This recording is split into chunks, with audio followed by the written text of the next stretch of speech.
اللهم صل وسلم على سيدنا محمد مفتاح باب رحمة الله عدد ما في علم الله صلاة وسلاما دائمين بدوام ملك الله وعلى آله وصحبه أجمعين.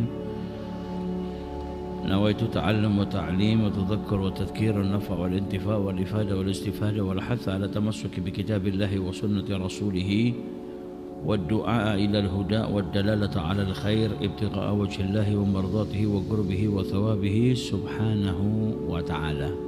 أما بعد،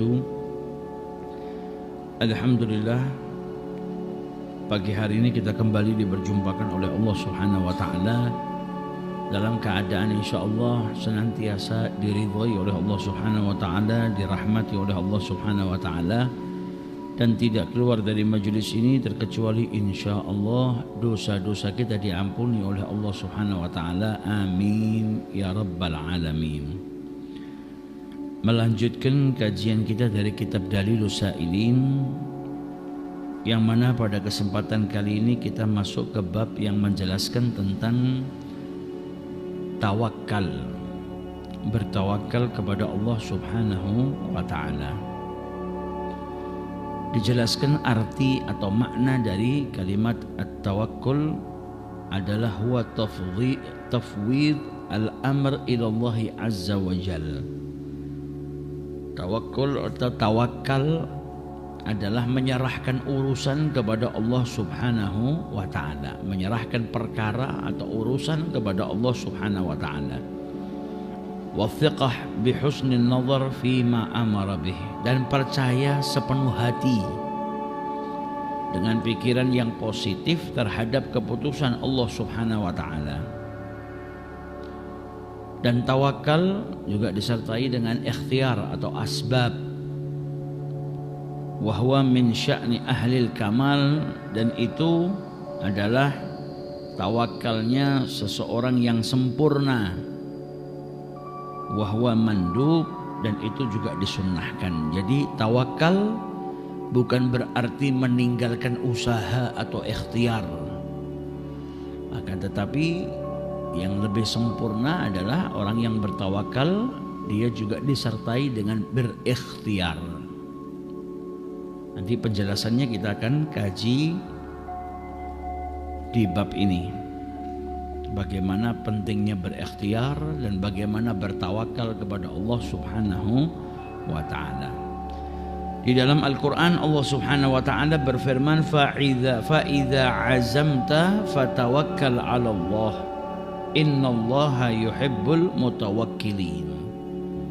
فَإِذَا عَزَمْتَ ala imdha'i ma turid ba'dal musyawarah. Kalau engkau telah bercita-cita, berkeinginan untuk melakukan apa yang kau inginkan setelah musyawarah, fatawakkal 'ala Allah, maka bertawakallah kepada Allah Subhanahu wa Ta'ala. Thiq bihi la bil musyawarah. Percayalah sepenuh hati kepada siapa? Kepada Allah.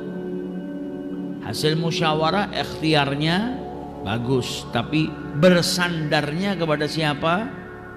Bersandarnya kepada Allah Subhanahu wa Ta'ala. Innallaha yuhibbul mutawakkilin. Sesungguhnya Allah Subhanahu wa Ta'ala itu mencintai siapa? Orang-orang yang bertawakal kepada Allah Subhanahu wa Ta'ala.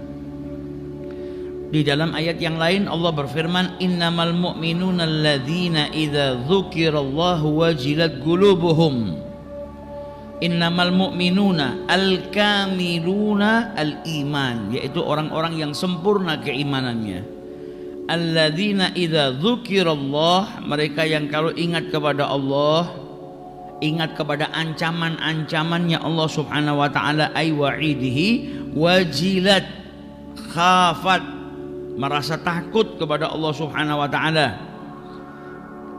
Wa idza tuliyat alaihim ayatuhu, dan kalau dibacakan kepada mereka ayat-ayatnya Allah Subhanahu wa Ta'ala, zadathum imanan, maka bertambah keimanan mereka. Wa ala rabbihim yatawakkalun, dan kepada Tuhan mereka bertawakal, yaitu percaya sepenuh hatinya dengan siapa? bihi yathiquna la bighairihi. Jadi percaya sepenuh hatinya kepada Allah Subhanahu wa taala, bukan kepada selain Allah. Bersandarnya kepada siapa? Bersandarnya kepada Allah Subhanahu wa taala.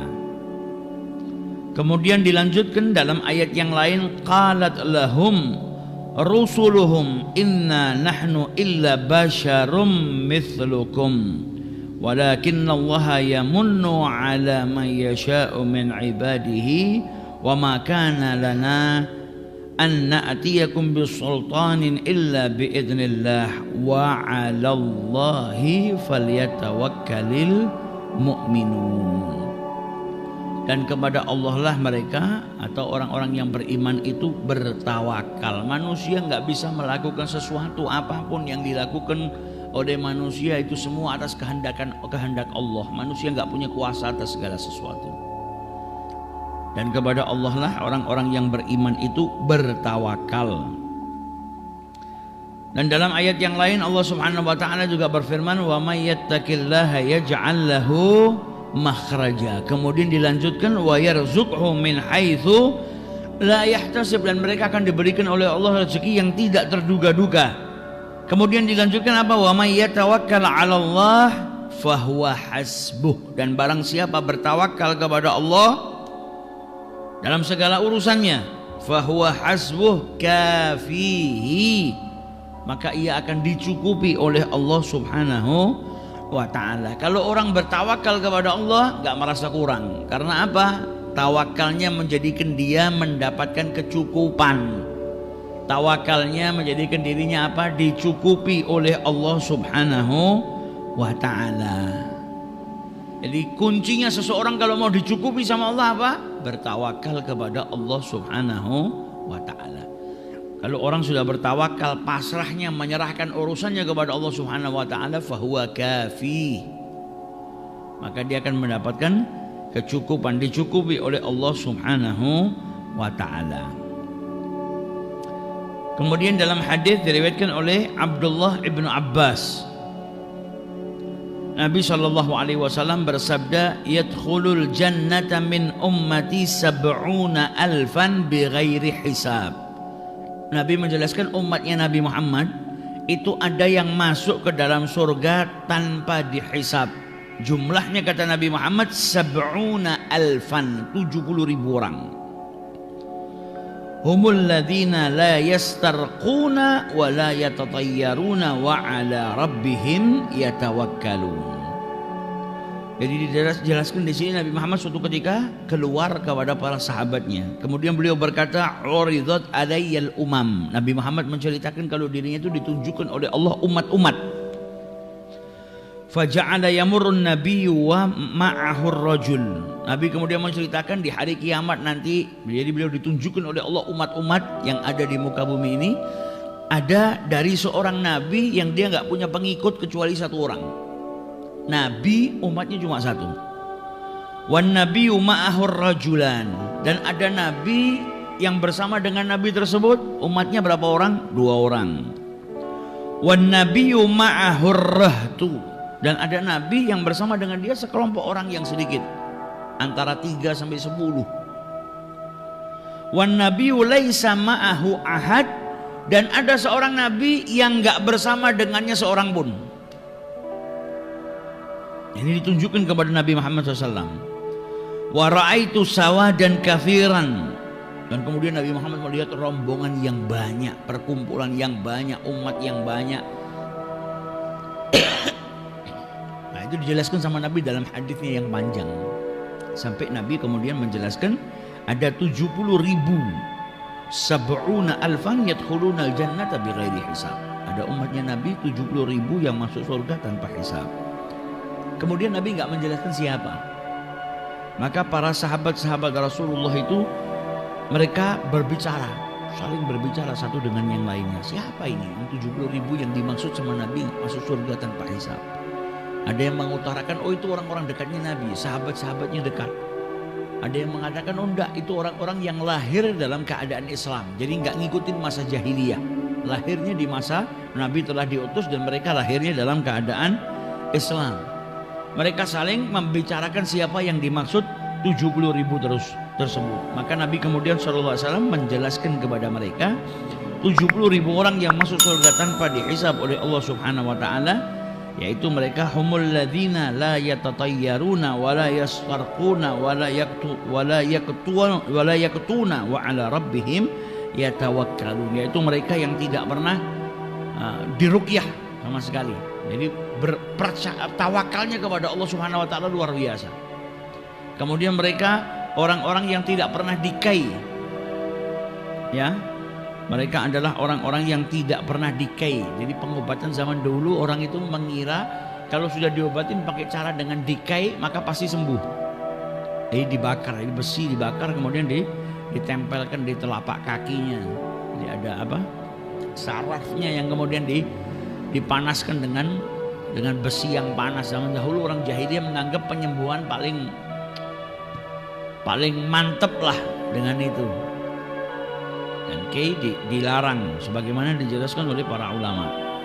Kemudian wala yatatayyarun, mereka adalah orang-orang yang nggak pernah percaya dengan mitos-mitos lah, seperti kalau dengar tahu ada burung ini, wah ini bakal ada kejadian ini, atau dengan yang lain-lainnya. Kemudian dikatakan oleh Rasulullah wa ala rabbihim yatawakkalun, dan kepada Tuhan mereka bertawakal. Tidak terus menyangkut pautkan kehidupan itu dengan burung, dengan apa lagi, dengan kejatuhan cecak atau apa, itu tidak. Mereka bukan orang yang seperti itu. Nah, mereka bertawakalnya hanya kepada Allah Subhanahu wa ta'ala, bukan kepada sesuatu. Wah ini dengar suara burung malam-malam berarti tandanya orang mau sakit atau orang mau meninggal. Tidak. Menyerahkan semua perkaranya kepada Allah Subhanahu wa ta'ala. Kemudian dalam hadis yang lain diriwayatkan oleh Jabir bin Abdullah. Di sini diriwayatkan ghazawna ma'a Rasulillah sallallahu alaihi wasallam ghazwat Najdin. Jadi di salah satu peperangan, kata Jabir bin Abdullah, kami itu berperang di jalan Allah bersama dengan Rasulullah di ghazwah Najd. Kemudian ketika itu Jabir bin Abdullah meriwayatkan kami masuk ke satu wadi lembah yang di situ banyak durinya, dan kemudian Nabi Muhammad itu beristirahat di bawah pohon supaya nggak kena panas. Wastadalla biha wa 'allaqa sayfahu. Beliau berteduh di bawah pohon, kemudian beliau meletakkan pedangnya. Jadi beristirahat.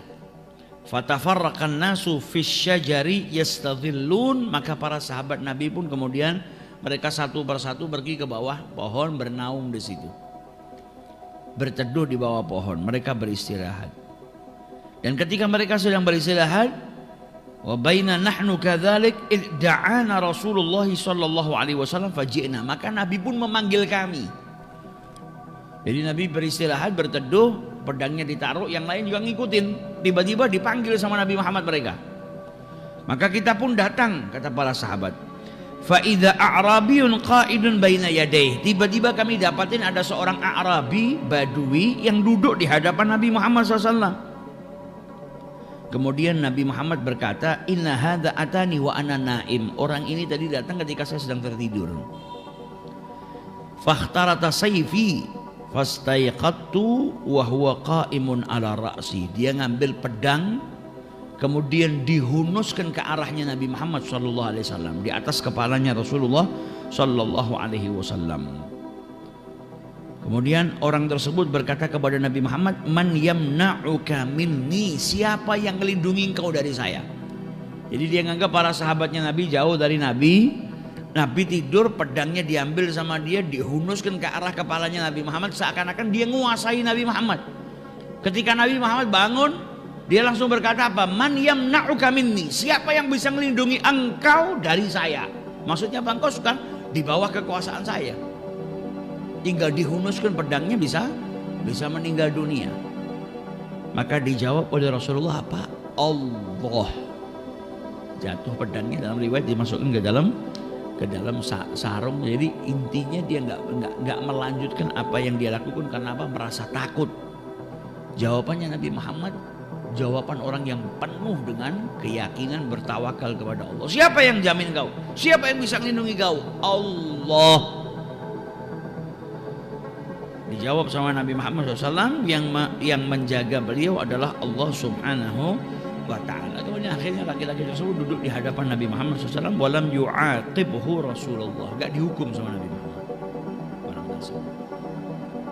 Ini orang kalau sudah, orang diperintahkan untuk berikhtiar, tapi setelah itu hatinya bersandarnya bukan kepada ikhtiarnya. Hatinya bersandarnya kepada siapa? Kepada Allah Subhanahu wa ta'ala. Kemudian diriwayatkan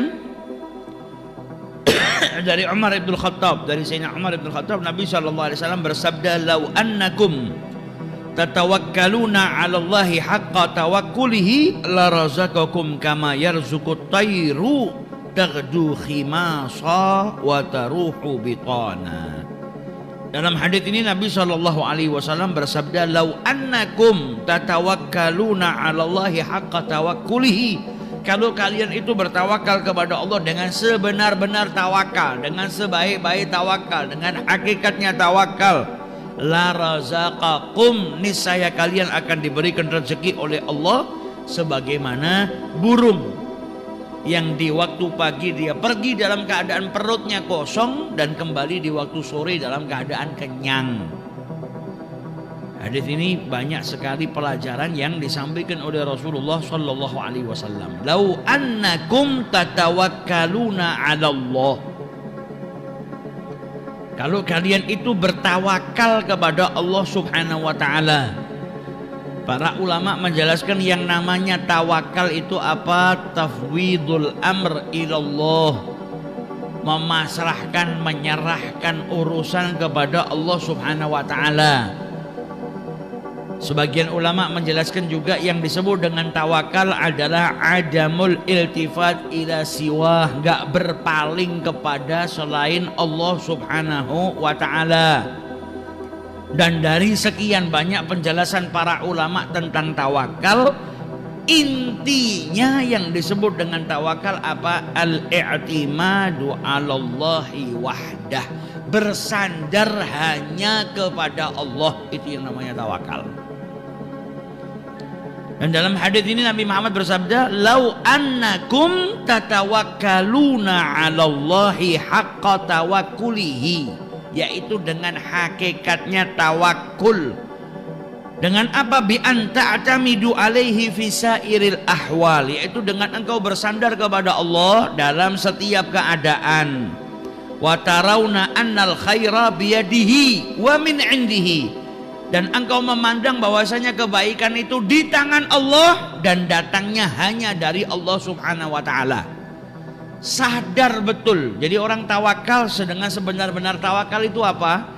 Yang pertama bersandarnya hanya kepada Allah dalam seluruh keadaan. Bersandarnya kepada Allah. Kemudian meyakini dan yakin betul apa? Kebaikan itu datangnya dari mana?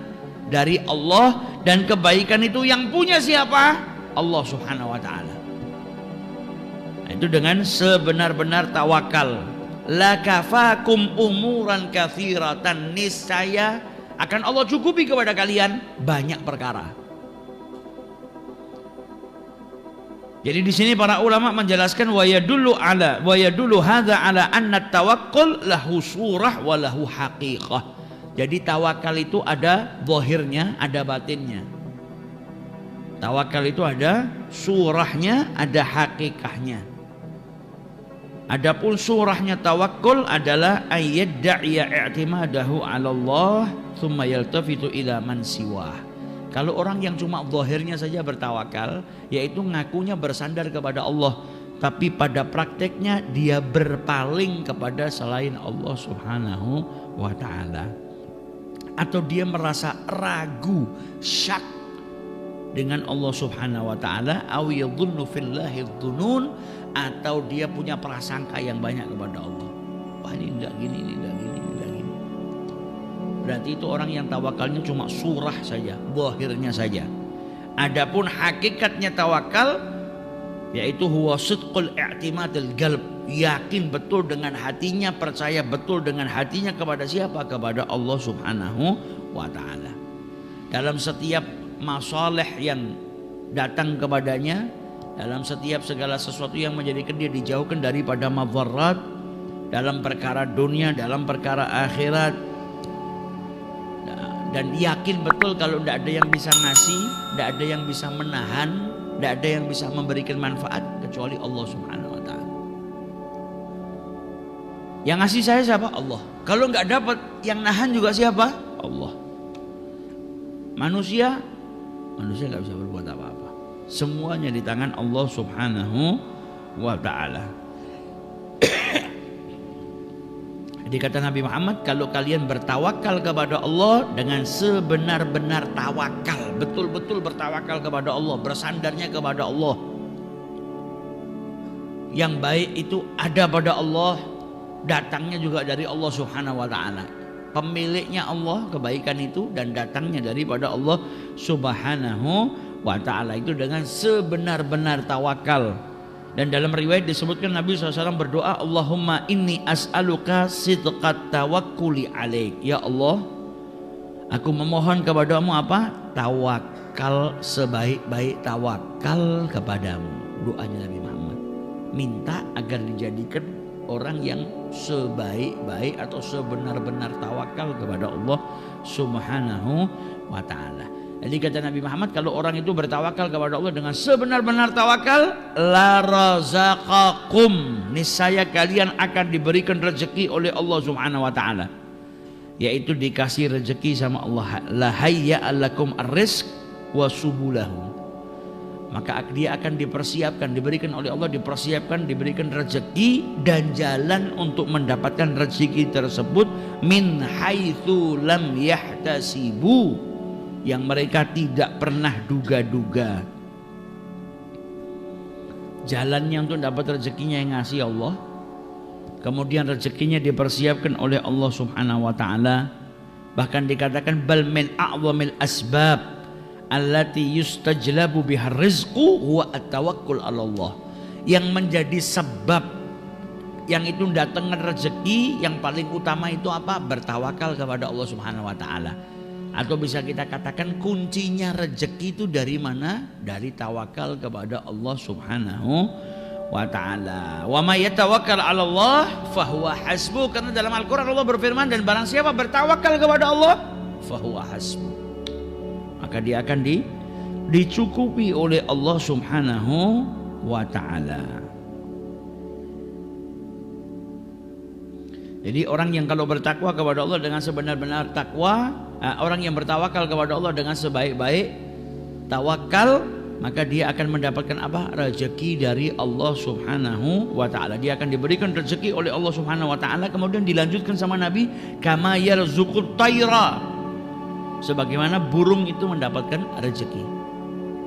Taghdu khimasa, pergi di waktu pagi, burung itu dalam keadaan perutnya kosong. Dan kemudian kembali mereka di waktu petang, di waktu sore dalam keadaan apa? Bitana mumtali'ah, perutnya itu penuh dengan makanan. Dikasih ibarat sama Nabi, kalau orang itu bertawakal kepada Allah dengan sebenar-benar tawakal, maka dia akan diberikan rezeki oleh Allah seperti burung yang berangkat di waktu pagi perutnya kosong dan kembali di waktu sore dalam keadaan apa? Dalam keadaan perutnya kenyang. Nah, di sini yang perlu kita pahami, sering kita dengar ya kalau kita bicara masalah tawakul, bertawakal kepada Allah, apakah orang yang bertawakal itu harus meninggalkan ikhtiar? Cukup bertawakal kepada Allah, apa tetap harus berikhtiar kepada Allah Subhanahu wa ta'ala? Maka para ulama menjelaskan tawakal sama ikhtiar itu enggak berseberangan. Tawakal sama ikhtiar itu bukan sebuah amal yang kemudian kalau dilakukan tabrakan atau berseberangan, tidak. Karena ikhtiar itu amal badan, amal yang dilakukan oleh manusia. Sedangkan tawakal letaknya bukan di tubuh, tawakal letaknya di mana? Di hati. Jadi nggak berseberangan. Tubuhmu berikhtiar melakukan sesuatu supaya mendapatkan rezeki dari Allah Subhanahu wa taala, dan hatimu hanya bersandar kepada Allah, bahwasanya kebaikan itu milik Allah, datangnya daripada Allah, gak ada yang bisa nyampaikan kepada saya kecuali Allah, dan gak ada yang bisa nahan rezeki tersebut kecuali siapa? Allah. Jadi hatinya nyandarnya ke Allah. Kalau ini memang rezeki saya akan diberi, gak ada yang bisa ngalangin. Kalau itu gak baik atau bukan rezeki saya, ya akan ditahan sama Allah. Tidak ada satupun makhluk yang bisa menyampaikan itu kepada saya. Jadi amal zahirnya, jadi badannya berikhtiar dan hatinya bertawakal kepada Allah Subhanahu wa ta'ala, gak bertabrakan. Hatinya bukan bersandar kepada kekuatannya, hatinya bukan bersandar kepada kecerdasannya, karena kekuatan, kecerdasan, kekuasaan, dia bukanlah yang memberikan rezeki. Sang pemberi rezeki itu bukan kekuatannya manusia, bukan kepandaiannya manusia, tapi yang memberikan rezeki siapa? Allah Subhanahu wa ta'ala. Tapi bukan berarti manusia disuruh ninggalkan ikhtiar, tidak. Tubuhmu tetap bertawakal, tubuhmu tetap melakukan ikhtiar, karena Nabi SAW juga menjelaskan kepada kita talabul halal, mencari yang halal itu wajib hukumnya. Mencari yang halal berarti apa? Engkau diperintahkan ikhtiar untuk mencari rezekinya Allah yang halal. Kemudian hatimu bertawakal kepada Allah Subhanahu wa ta'ala. Seperti misalnya ada orang mau butuh air, airnya ada di sumur, ya dia harus cari ember, kemudian cari tali untuk apa? Nurunkan ember tadi ke sumur, ngambil airnya, itu ikhtiarnya. Hasilnya di tangan Allah. Sumurnya gelap, kalau ada airnya alhamdulillah, gak ada airnya nanti Allah carikan jalan yang lain. Bukan berarti orang itu tidak ikhtiar. Kalau tidak ikhtiar akhirnya apa? Tidak mau nyari kabel, tidak mau nyari tali, tidak mau nyari ember, terus airnya gimana cara ngambilnya? Apa terus mau duduk nunggu Allah kirim malaikat ngambilkan air buat kita? Kan tidak. Nah dari sini kita bisa pahami apa? Yang namanya ikhtiar itu tidak berbenturan dengan tawakal, atau tidak bertolak belakang dengan bertawakal. Karena kalau kita mau baca bagaimana ikhtiarnya Nabi Muhammad SAW juga luar biasa. Nabi itu ketika mau diperintahkan oleh Allah, jangan bermalam malam hari ini di tempat tidurmu. Orang kafir Quraisy berkumpul di Dari Nadwah, mereka merencanakan untuk bunuh Nabi Muhammad. Rencananya sudah matang, disusun dengan matang. Malaikat Jibril datang kepada Nabi Muhammad berkata, kalau Allah sudah mengizinkan Nabi Muhammad untuk berhijrah, dan Nabi Muhammad gak boleh bermalam di kamarnya, di tempat tidurnya seperti biasanya. Diperintahkan oleh Allah untuk keluar. Apa Nabi langsung keluar? Enggak. Nabi berikhtiar, hatinya bertawakal kepada Allah Subhanahu wa ta'ala. Namun bukan berarti Nabi meninggalkan ikhtiarnya. Bersandarnya Nabi, i'timadnya kepada Allah. Namun segala sarana yang bisa dilakukan untuk mendapatkan keselamatan supaya nggak ketangkap sama orang kafir Quraisy dilakukan sama Nabi Muhammad. Maka dalam peristiwa hijrah kita bisa lihat bagaimana persiapan yang matang, ikhtiarnya Nabi yang luar biasa. Padahal kalau mau keluar langsung ngambil kudanya berangkat ke Madinah bisa. Wong yang merintahkan hijrah siapa? Allah. Yang jaga Nabi Muhammad siapa? Allah. Tapi Nabi ngajarkan juga kepada kita baiknya berikhtiar. Semua sarana dipakai sama Nabi. Yang pertama, Nabi nggak ambil jalur biasanya, tapi Nabi mau pakai jalur lain. Karena apa? Ketika mereka tahu sadar kalau yang di rumah itu bukan Nabi Muhammad, ternyata yang tidur di tempat tidurnya Nabi itu Sayyidina Ali bin Abi Thalib, mereka pasti akan ngejar Nabi Muhammad ke arah Madinah. Maka itu tempat pertama kali yang mereka jadikan sasaran. Yang pertama, Nabi perintahkan Sayyidina Ali bin Abi Thalib tinggal di kota Madinah. Untuk apa? Ngembalikan amanat-amanatnya orang Mekah yang ada sama Nabi. Tapi Nabi suruh Sayyidina Ali bin Abi Thalib tidur di tempat tidurnya Nabi, dikasih serbannya Nabi. Serbannya Nabi dari Hadramaut, pemberian hadiah dari orang-orang Hadramaut. Warnanya hijau, biasanya Nabi kalau tidur pakai itu. Dikasih ke Sayyidina Ali suruh tidur di kasurnya Nabi, pakai selimutnya Nabi. Ini kan ikhtiar, supaya apa? Nggak ada yang tahu kalau Nabi keluar dari rumahnya. Taunya Nabi masih tidur. Kemudian tidak lewat akses Madinah sebagaimana dilewati oleh penduduk Mekah, tapi Nabi sewa orang namanya Abdullah ibnu Uraiqat, penunjuk jalan, dibayar sama Nabi jadi guide. Jalan ke Madinah tidak lewat akses biasanya, tapi lewat tepi pantai. Kemudian apa ikhtiarnya Nabi Muhammad? Nggak langsung pergi ke Madinah, tapi beliau naik dulu ke gunung, ke Jabal Thur. Kemudian beliau bermalam dulu di Gua Thur. Bermalamnya nggak sehari, 3 hari. Kenapa kok 3 hari? Hari pertama pasti mereka sibuk nyari Nabi. Hari kedua mereka sudah bingung mencari Nabi, sehari nggak ada. Semangatnya pasti lebih kendor. Hari ketiga semangatnya lebih kendor lagi kan. Berkurang orang yang nyari. Karena apa? 3 hari ini Mekah kita cari nggak ada. Kemudian arah ke Madinah nggak ada. Pasti dia sudah lewat jalan lain dan sudah sampai ke Madinah. Jadi yang nyari tidak sebanyak hari pertama, hari kedua. Setelah hari ketiga Nabi Muhammad baru keluar. Ini kan bentuk ikhtiar yang luar biasa. Jadi semua sarana asbab dilakukan sama Nabi Muhammad. Supaya apa? Perjalanannya aman, perjalanannya selamat. Tapi hatinya, i'timadnya hanya kepada Allah. Bukan karena yang saya lakukan ini saya selamat. Enggak, keselamatan itu datangnya dari Allah. Yang bisa ngasih saya keselamatan siapa? Allah. Yang bisa memberikan saya celaka siapa? Allah. Bukan usahanya. Tapi kita diperintahkan maksimal untuk berikhtiar. Tapi bersandarnya hati hanya kepada Allah Subhanahu wa ta'ala. Sebagaimana orang mau cari rezeki, ma'isyah, kehidupan, kita diperintahkan sama Nabi Muhammad dalam hadisnya apa? Talabul halal faridhatun ba'dal faridah.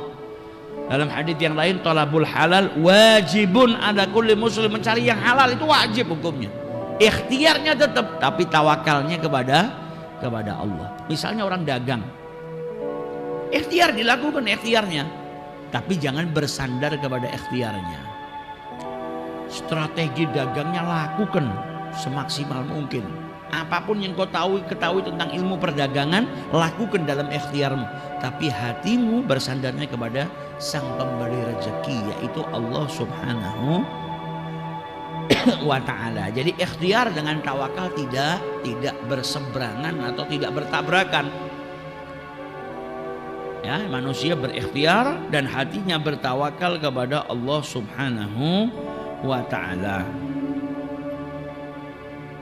Jadi dalam hadis ini kenapa sampai dikasih permisalan?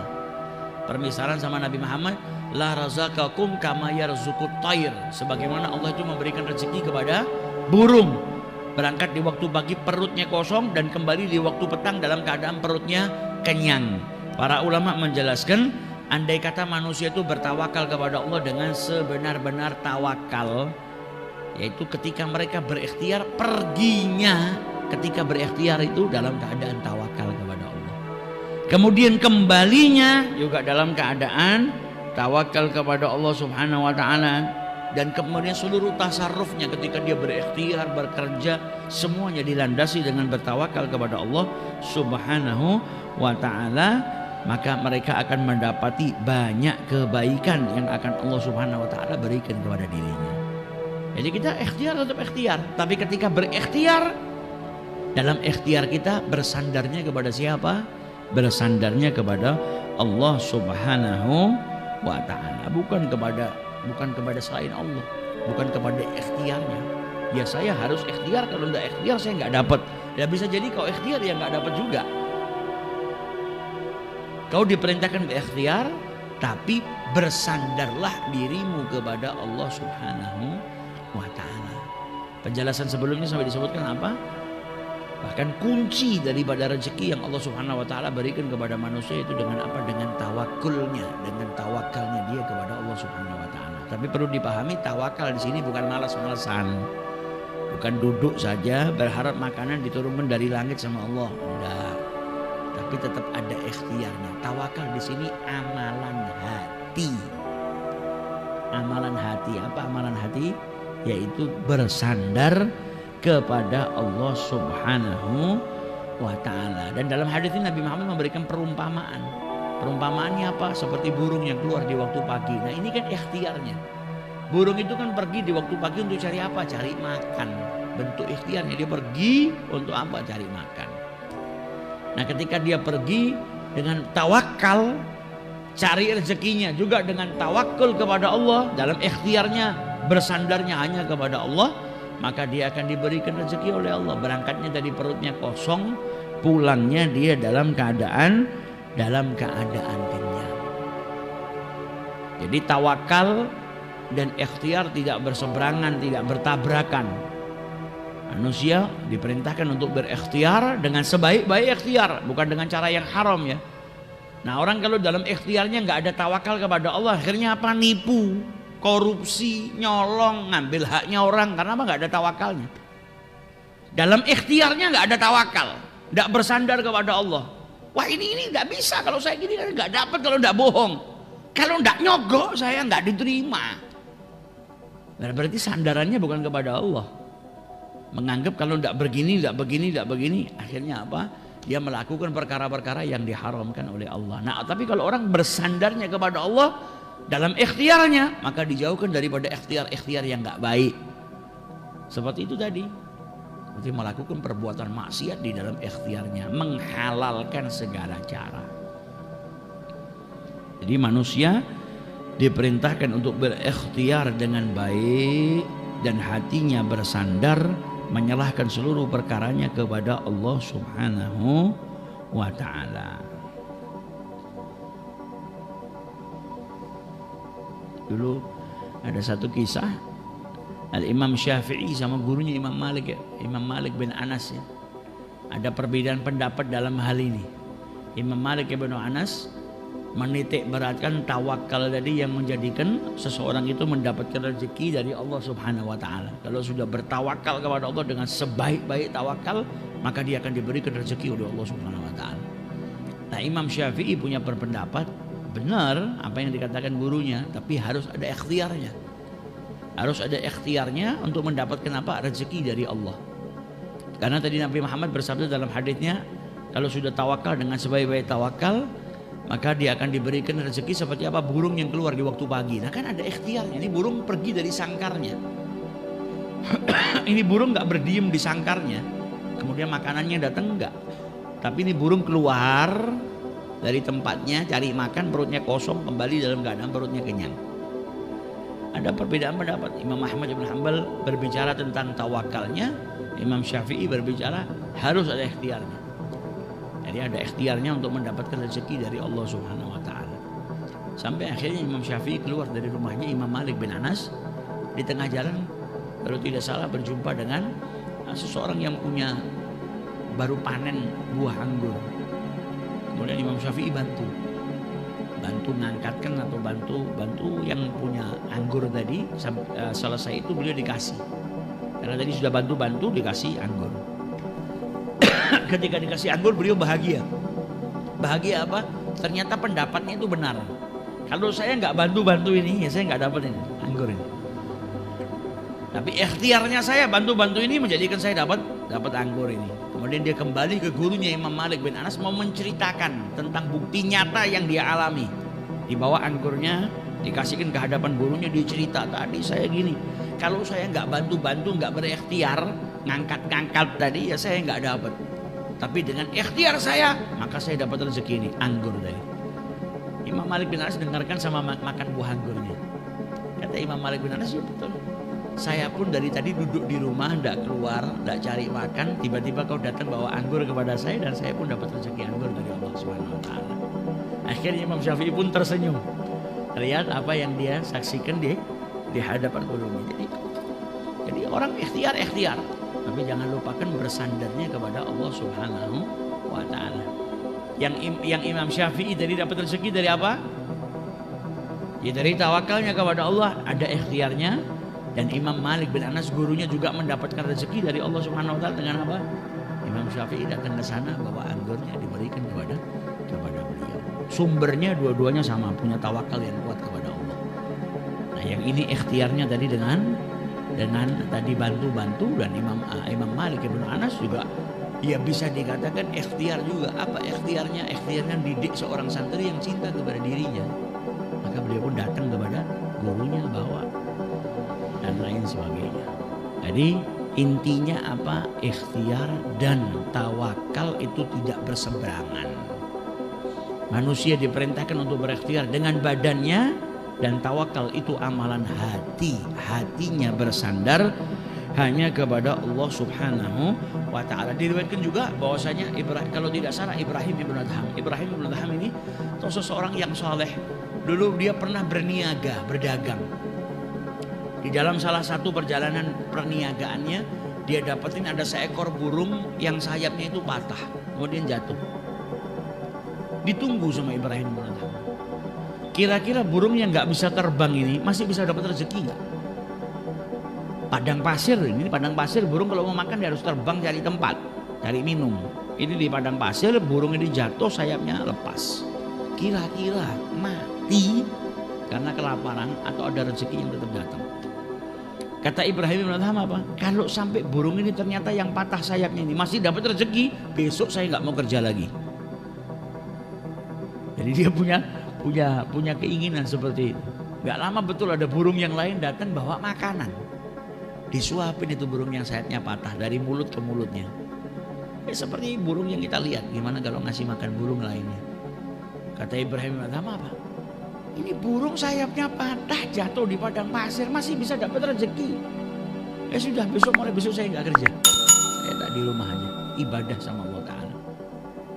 Rupanya niatan beliau ini didengar oleh Asyibli. Maka didatangi sama Asyibli. Saya dengar kau katanya sudah nggak mau berniaga lagi. Ya, kenapa? Dulu saya lihat ada burung patah sayapnya jatuh, nggak bisa ngapa-ngapain. Ternyata nggak ditelantarkan sama Allah, didatangkan burung yang lain yang lebih kuat bawa makanan ngasih ke burung yang lemah tadi. Maka sudah dengan itu saya bukti nyata itu sudah rezeki tangan Allah, udah saya tidak mau lagi, saya mau kerja. Kata Asyibli apa? Ya Ibrahim, kenapa kau nggak milih jadi burung yang kuat dan bantu burung-burung yang lemah tadi, yang sayapnya patah? Kok malah milih jadi burung yang patah sayapnya, yang lemah nunggu bantuan dari yang lain? Jadi harusnya apa? Engkau milih jadi apa? Burung yang kuat, yang bantu yang lemah. Jadilah kau seperti itu, bukan jadi burung yang patah sayapnya, yang yang menunggu bantuan daripada burung yang kuat. Nasihatnya simpel, tapi akhirnya tergugah Ibrahim bin Adham. Akhirnya dia tetap berikhtiar. Jadi itu ikhtiar dan tawakal tidak bertabrakan.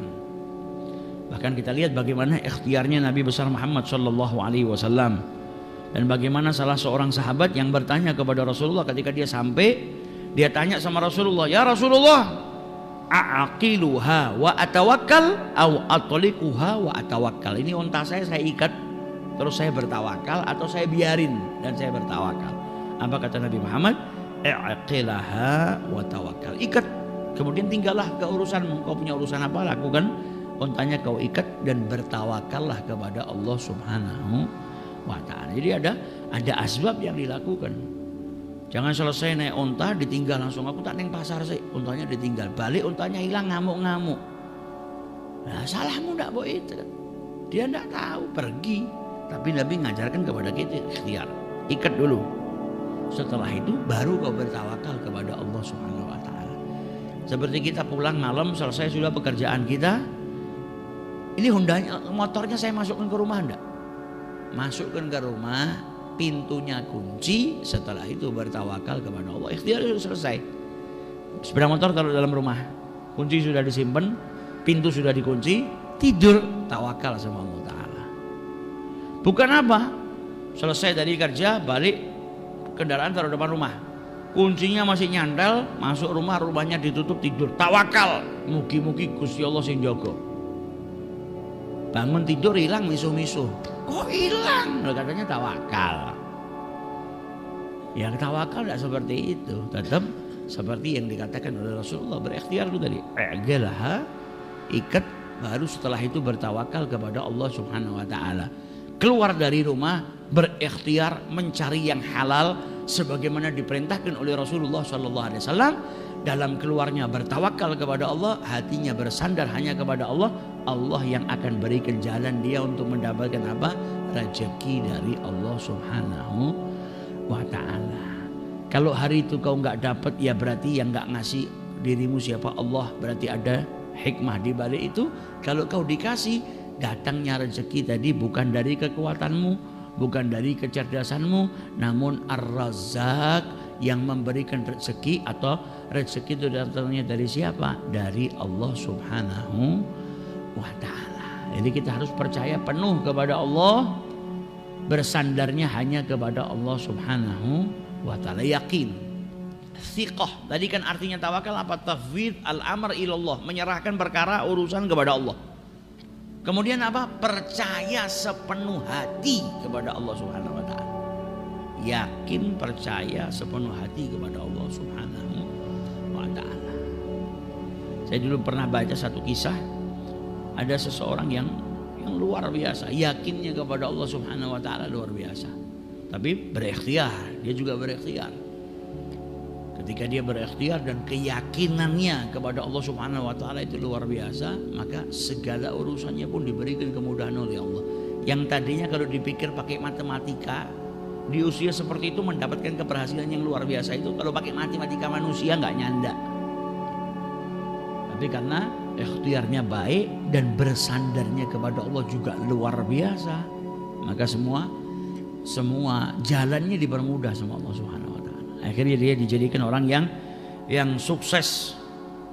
Bukan hanya sukses di dunia insya Allah, tapi orang yang bertawakal insya Allah juga menjadi orang yang sukses sampai di akhiratnya Allah Subhanahu wa Ta'ala. Sayyidina Umar bin Khattab, beliau berkata, ma ubali ala ayyi halin asbahtu, saya itu enggak peduli dalam keadaan seperti apa saya itu kalau di esok hari. Setiap hari itu kalau datang waktu pagi, saya enggak peduli saya dalam keadaan apa. Maksudnya dalam keadaan apa? Saya enggak peduli dalam keadaan yang saya sukai atau dalam keadaan yang saya enggak sukai. Maksudnya bukan dalam keadaan baik dan buruk, tetap Sayyidina Umar milihnya dalam keadaan baik. Tapi situasi keadaan tadi ke dalam keadaan yang saya sukai atau yang tidak saya sukai, saya nggak peduli, karena saya nggak pernah tahu. Saya nggak pernah tahu li'anni la adri al khair, kebaikan itu terletak di dalam sesuatu yang saya sukai atau dalam sesuatu yang tidak saya sukai. Orang sakit tuh pilek, flu, pusing, kan nggak senang, nggak enak kan, lebih senang sehat. Nah saya nggak peduli dalam keadaan setiap pagi itu saya dalam keadaan baik yang saya sukai atau yang tidak saya sukai. Karena saya nggak pernah tahu kebaikan itu terletak di sesuatu yang saya sukai atau di sesuatu yang saya tidak sukai. Yang tentunya ini semuanya halal, ini semuanya baik. Saya nggak pernah peduli. Yang terpenting apa? Bagaimana mendapatkan kebaikan daripada Allah Subhanahu wa Ta'ala. Ibnul Qayyim, beliau menjelaskan kepada kita apa penjelasannya Ibnul Qayyim. Kata Ibnul Qayyim, at-tawakkul min a'dhamil asbab. Tawakal itu termasuk sebab yang paling mulia, allati yahsulu bihal matlub, yang menjadikan seseorang itu mendapatkan sesuatu yang dia inginkan.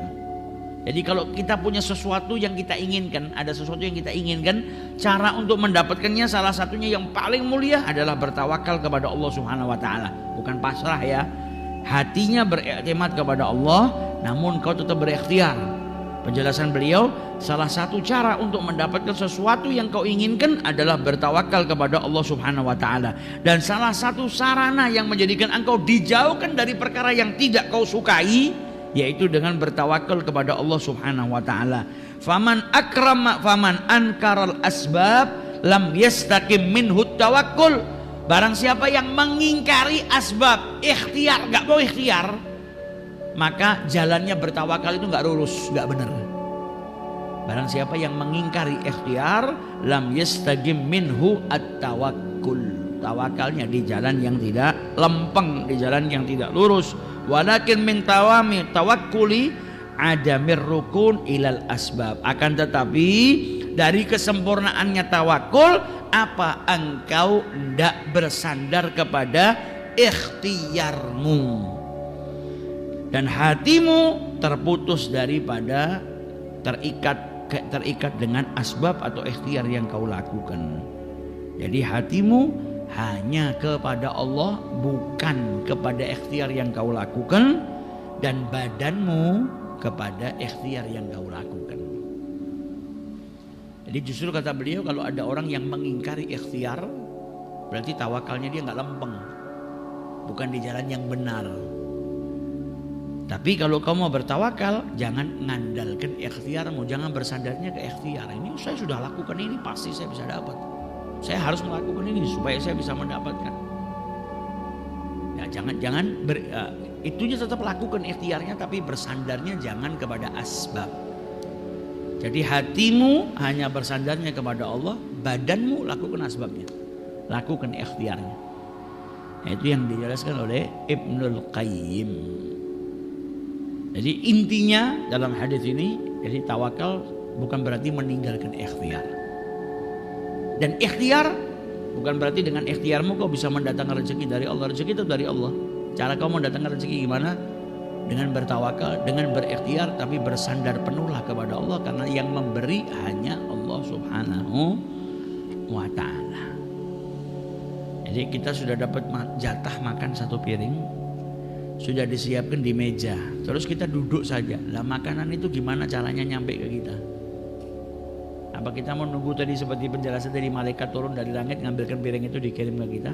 Kan ya enggak. Rezekinya sudah ada di atas meja tadi, tinggal kita berikhtiar untuk ngambil. Tapi jangan salah juga, ada orang yang duduk, makanan yang di meja bisa sampai kepada dirinya. Apa? Ya ada orang lain yang ikut ngambil kan, diberikan. Jadi bukan pada kuasanya manusia, tapi kita diperintahkan untuk berikhtiar dan hati kita bersandar kepada Allah Subhanahu wa ta'ala. Semoga Allah Subhanahu wa ta'ala jadikan kita orang-orang yang baik dalam berikhtiar dan bertawakal dalam setiap perbuatan kita, dalam setiap amal kita, dalam setiap keluar kita dari rumah, bersandar hanya kepada Allah Subhanahu wa ta'ala, dan diberikan kita oleh Allah Subhanahu wa ta'ala rezeki yang berkah, rezeki yang bisa menjadikan diri kita lebih dekat kepada Allah Subhanahu wa ta'ala. Amin ya rabbal alamin. Wallahu